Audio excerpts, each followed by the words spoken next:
Almost from the time COVID-19 became a pandemic and spread its fangs all over the world, researchers painstakingly embarked to study the harsh realities it may leave behind. With the passing of time, scientists have more reliable information.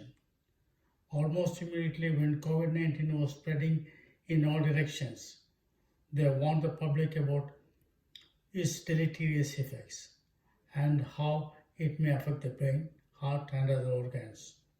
Now, one of the latest research studies revealed that brains of seriously affected people will behave like that of old persons. The brains of those will age at a faster than normal rate. Cognitive function decreases rapidly by a minimum of 10%, painfully alarming, but a fact. Dr.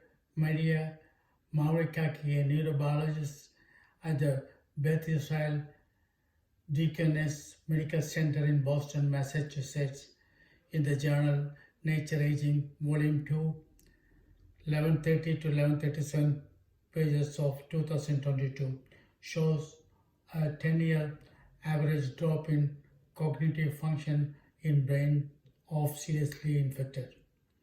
So it is for all to keep away from getting infected in the first place. COVID-19 is not a disease to show off on chivalry and heroism by throwing away all precautions to the wind. Something that getting infected gives them more resistance and immunity. True. But at what risk? Once this aging process begins, it is impossible to reverse it.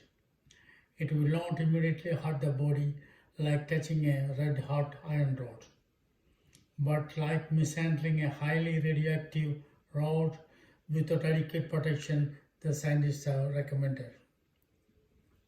Not immediately knowing the difference is not a guarantee that he or she is alright. Frontal cortex in the frontal lobe of the brain is essential for human cognition.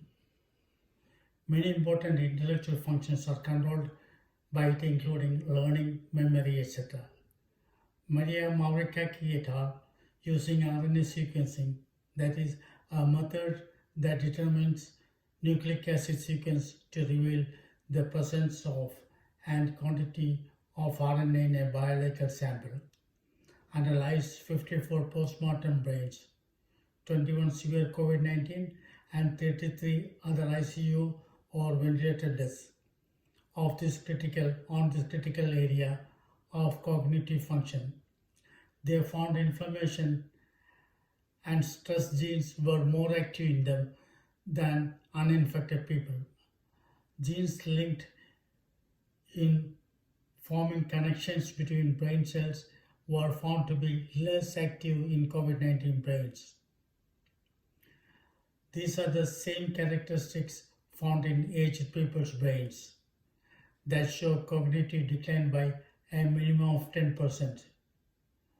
The brains were sex and age matched in this study. Dr. Daniel Martins de Souza, a proteomics researcher at University of Campinas, Brazil, says that this work is only in the beginning stages, but could help people with lingering cognitive function problems after COVID-19. But it clearly shows fast aging in the seriously COVID-affected brains. Now decide whether you would like to have these harmful effects in your brain. Doctors, nursing staff, and a plethora of others who were forced to work with COVID-19 patients before vaccines were available, and in the process contrived COVID-19 and its harmful effects. They had no other way and had to offer their services to earn a livelihood. When the disease was at its highest, I too worked in close proximity with them for a long time. that, like so many others, I was lucky because of strict adherence to safety measures and God's grace. But all did not have that luck. A careless minute made them sufferers and some martyrs. It is not the case with others. Decide for your own fate and choose. Thank you very much and take care till we meet again.